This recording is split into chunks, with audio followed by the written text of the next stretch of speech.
are 4 Akron zip codes that are considered to be grocery store deserts, areas without grocery stores. Now, as News 5's Kaylee Olivas found out, the city is implementing a new way of getting food to the community. Summit Fresh Mobile Market. That's the concept to make sure Akron residents have access to food.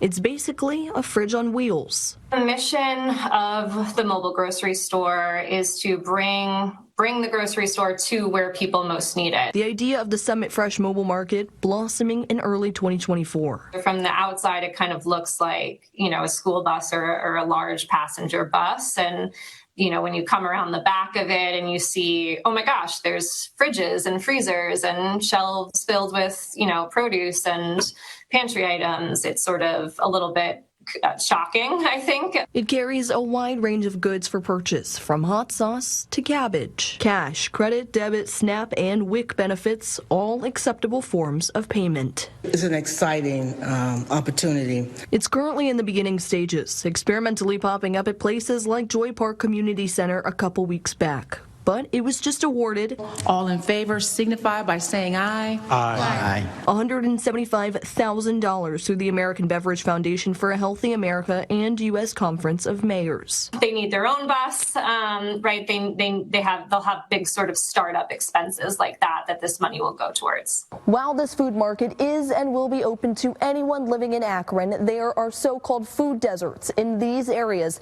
the city is hoping to especially tackle with this project.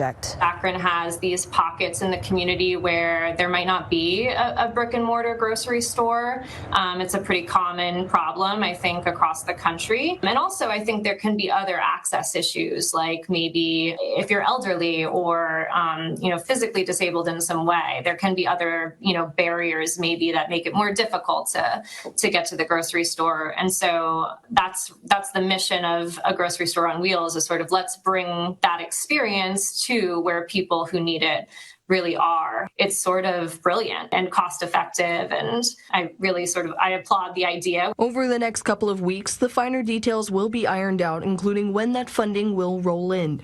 Although driven by the city and nonprofits, Akron Director of Sustainability and Resiliency, Casey Shevlin, says the innovative way of battling local food insecurity is all thanks to those in the community. It's a really good example of how motivated our community members are, how scrappy they are, and creative. For News 5 here in Akron, I'm Kaylee Olivas.